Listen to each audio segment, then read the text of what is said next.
Welcome back to another edition of Our City as we roll into March and we get ready for the St. Patrick's Day Parade and festivities that are occurring this Saturday in the Township of Union. Remember, the parade will kick off at 1 o'clock on Morris Avenue with the reviewing stand at Morris and Stuyvesant Avenue. This year's parade, the Grand Marshal, Mr. David Bell, a detective sergeant with the State Police. We look forward to all of you either joining us to march or watching as a participant. And on Thursday of this week, I will attend a book signing. The author is Mohammed Bashir, an attorney here in the city of Elizabeth. It will be held at the Elizabeth Public Library, and this event will be on the 4th floor. On Saturday, March 12th, before the parade, the Thornsticks and the Ancient Order of Hibernians will host a Mass at St. Patrick's in the city of Elizabeth at 9 o'clock in the morning. This Mass honors the Union County St. Patrick's Parade officials. Will be held at 215 Court Street. If you need more information concerning these events or any other events, please call our Public Information Office at 820-4124. And this week's show, I'm pleased to be joined by the Assemblywoman of the 20th District, who hails from the city of Elizabeth, has been active in politics for many years. She's represented us now for the last 4 years, counting this year, and that's Assemblywoman Annette Quijano. Assemblywoman, welcome to the show. Hi, Chris. Good to see you. It's good to see you, too. And you just named to a big committee, but we're going to cover that as a chairperson, but we're going to cover that in a couple of minutes. First, tell us about you, your background. Why did you get involved in politics? You've been around a while.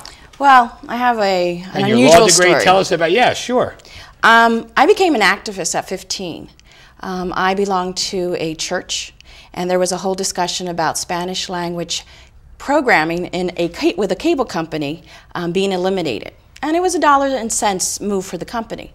I can't tell you why that day I raised my hand and said something, but it started a whole petition drive.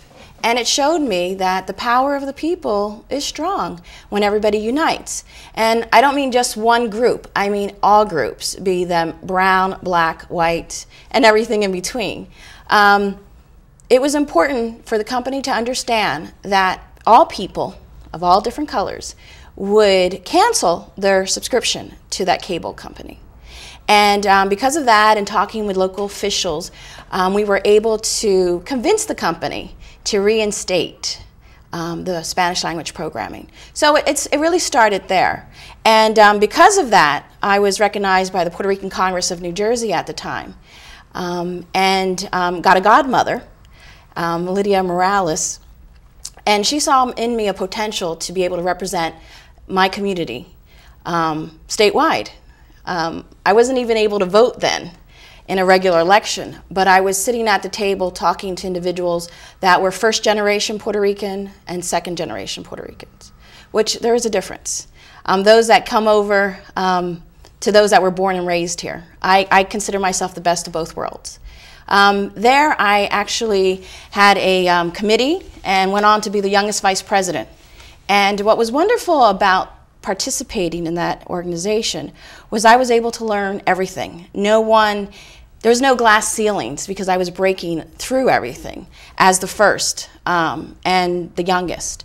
And I was able to talk to presidents of corporations about issues affecting the community. So that was actually, I think, almost like my PhD in politics. Well, I should say my master's. PhD came later. I was going to say, if you haven't earned that in the last 4 years, you didn't earn that early. So that was a wonderful experience. But you're a graduate of law school before you got into the Assembly. You worked in the governor's office, on governor's council. Yes. You worked for Senate. Maybe you can tell us a little bit about that as well. Oh, actually, my mother had this saying is, write a letter. If you have something to say, just put it in a letter. And I think it had to do with trying to keep the costs down. She was a single mother. She was raising 2 children, and there's needs and there's wants. And the needs were, food, shelter, and a job.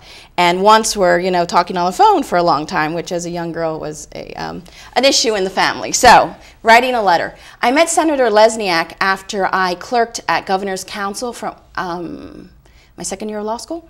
And he impressed me with his policies when we were talking about the community. And so what I did is I started writing him letters. And what I would do is I would read the Star Ledger, and other newspapers, and then sent him letters about what I thought would be good.